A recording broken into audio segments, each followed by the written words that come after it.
Mestre. Cristo Jesus disse: não resistais ao mal, mas qualquer um que te bater na tua face direita, vire-lhe o outro lado também. Ele nos deu uma grande sabedoria espiritual, que dentro de mim eu chamo de o grande segredo. Esta sabedoria tem sido conhecida pelos professores espirituais ao longo dos tempos, mas nunca ficou clara para o mundo porque, a menos que se entenda o princípio envolvido, seria totalmente impossível obedecê-lo. Temos achado impossível não nos ressentirmos das injustiças e das desigualdades, das indignidades, das pessoas e condições perturbadoras da existência humana. Mas nos é dito: não resistais ao mal. No fundo, dentro de cada um de nós há um ponto de quietude que é uma área da consciência na qual nada do mundo pode entrar e que nunca é perturbado por qualquer coisa, qualquer pessoa ou condição. Este ponto da consciência é como um poço de água profunda e clara, e nada pode sequer agitar a sua superfície de quietude e tranquilidade.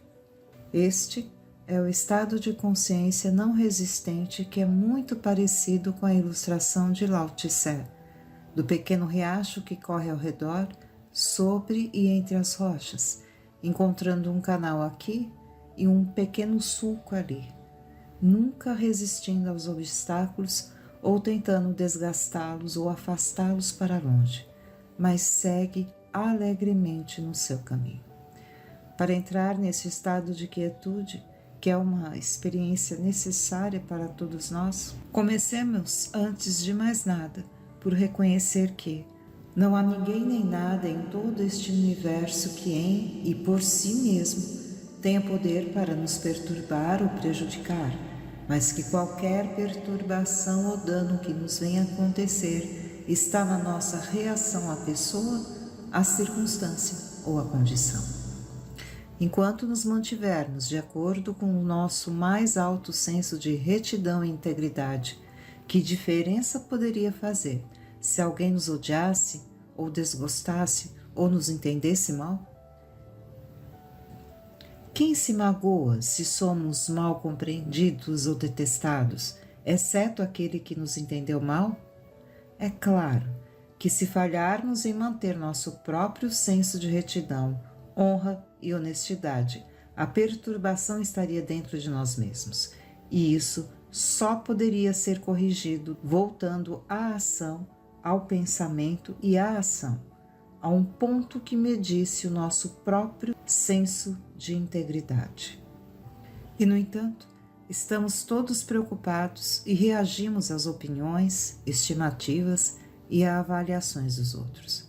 Para mudar a estimativa de qualquer pessoa sobre nós, devemos fazer um ajuste desse conflito dentro de nós mesmos, até chegarmos ao ponto de concordar com o nosso adversário e não mais resistir, mesmo mentalmente, ao que essa pessoa ou aquela ou o mundo pensa de nós. Do mesmo modo, suponhamos que exista um problema de falta ou insuficiência dos bens do mundo. Que diferença poderia fazer se tivéssemos apenas $1 no bolso? A menos que tenhamos medo da falta? O conflito seria por causa da circunstância externa ou por causa da nossa reação a ela?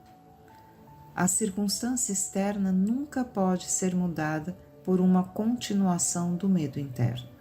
Mas uma vez que podemos ver que a circunstância ou condição ou falta no reino exterior não é um poder, e não é algo que deve ser combatido, mas é algo a ser resolvido dentro da nossa própria consciência. Podemos nos acomodar de volta a um estado de não resistência. Você pode sentir que isso está ignorando ou fugindo do problema, mas não está. É a única forma permanente e espiritual pela qual o problema pode ser resolvido e superado. Nesta atitude de não resistência, primeiro olhe para o problema e concorde que, independentemente de sua natureza, ele não poderia ter poder sobre você, a menos que sua reação, resistência e medo lhe dessem poder. Se você perdesse ou fosse privado de algo, seria apenas uma perda porque você tinha colocado um valor sobre ele. Tem algum valor por ele mesmo? Tem dinheiro? Uma obra de arte ou uma joia? Algum valor real? Enquanto você tiver a consciência de todo o suprimento, essa substância invisível que é a sua consciência de Deus, verdade, que diferença faria se não tivesse nada no mundo do efeito? Se você fica irritado, chateado ou ferido pela perda de coisas ou pessoas, é porque você colocou um valor sobre eles. E assim, o conflito não é com a perda, mas com o valor que você erroneamente colocou sobre eles. Perceba, dentro de si mesmo, que nada no mundo externo tem qualquer valor além do que você coloca sobre ele. Não há nada neste mundo que não possa ser substituído ou reconstruído, e se o pecado ou doença devastar seu corpo, mesmo estes podem ser reconstruídos por não temer ou desprezar as condições, mas percebendo silenciosamente e pacificamente que seu corpo existe como efeito e que sua consciência da verdade é a substância, a causa e a lei para ele.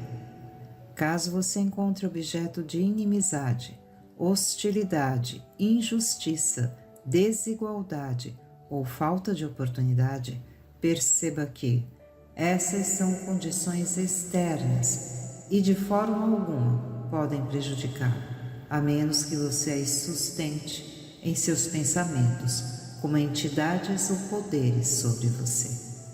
Uma vez que você aprender a descartá-los e perceber que nada externo ao seu próprio ser pode entrar para contaminar, privar ou limitar, você terá concordado com seu adversário.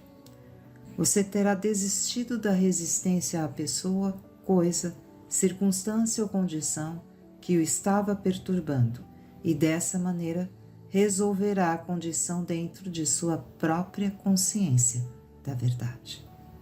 Não refute ou discuta com ele.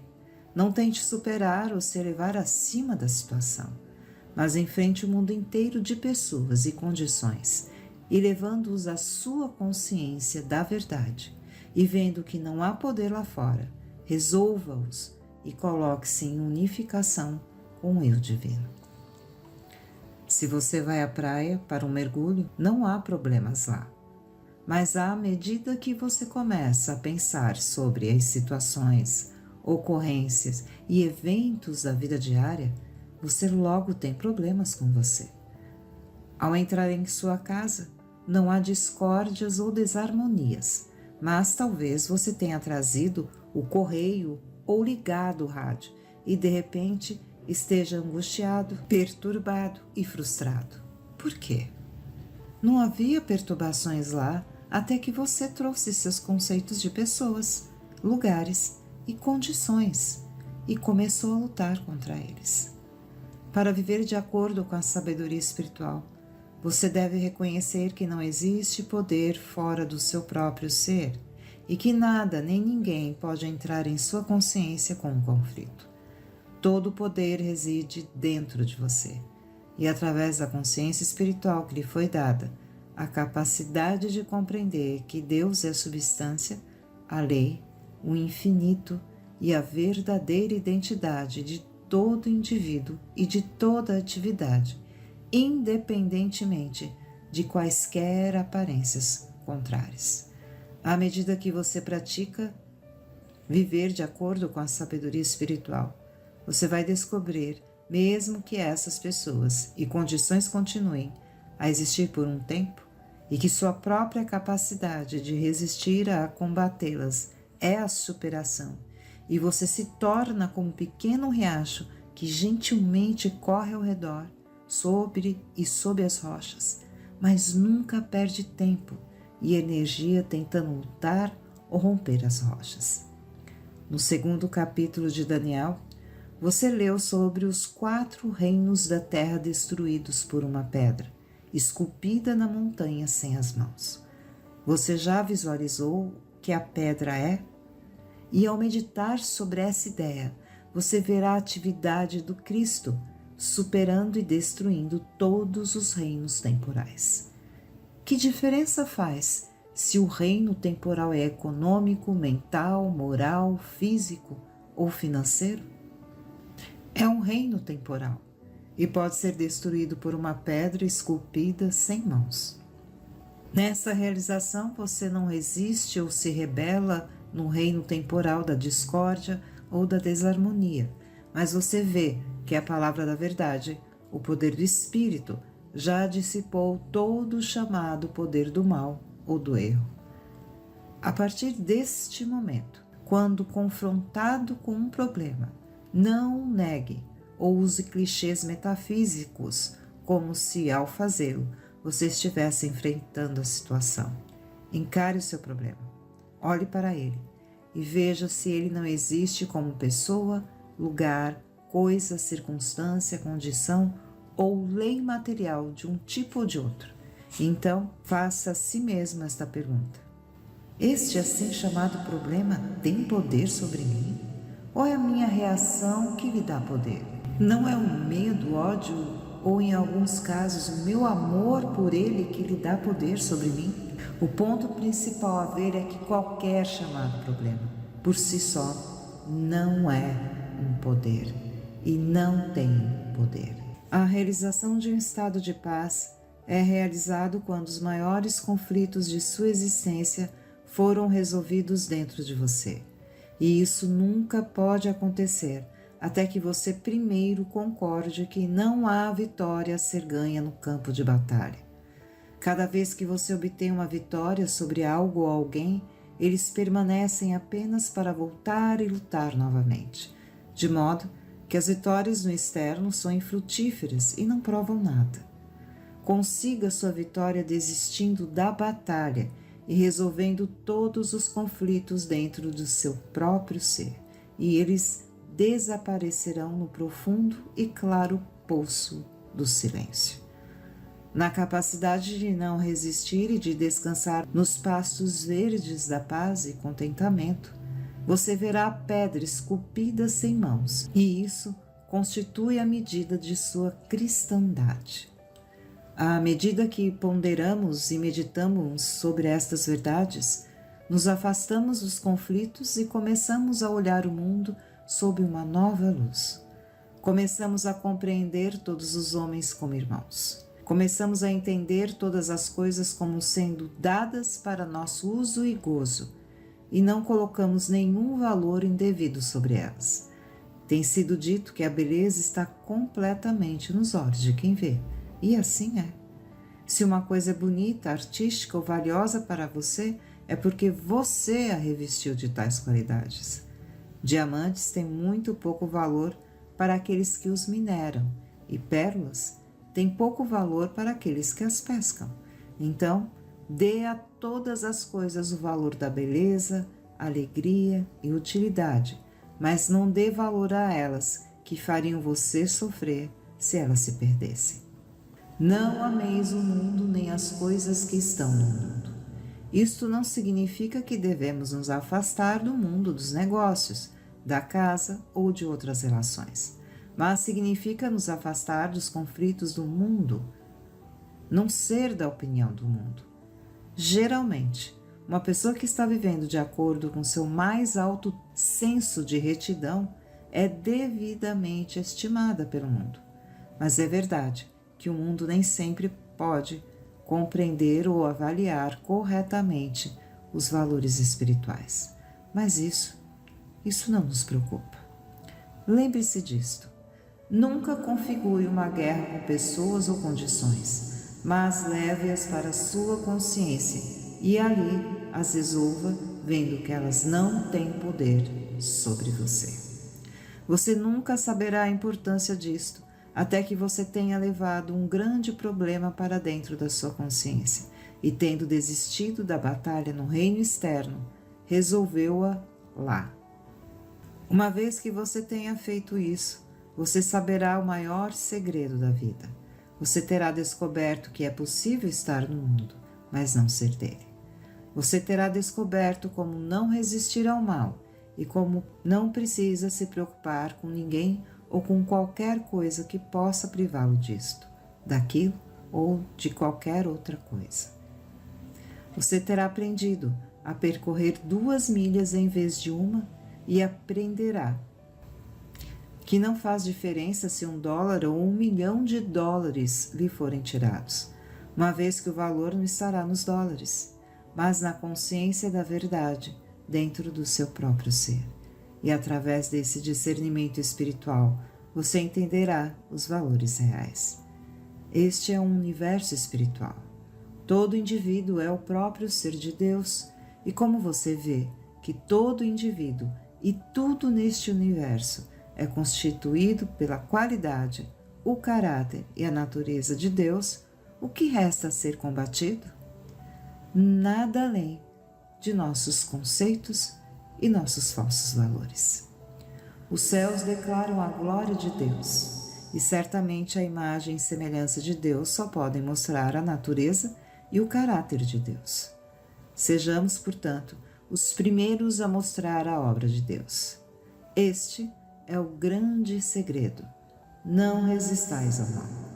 Concorde com o teu adversário rapidamente, e quando a luta e a disputa aparecerem, leve-a para dentro de sua consciência, e ao resolvê-la lá, encontrará a paz de Deus, que excede todo o entendimento.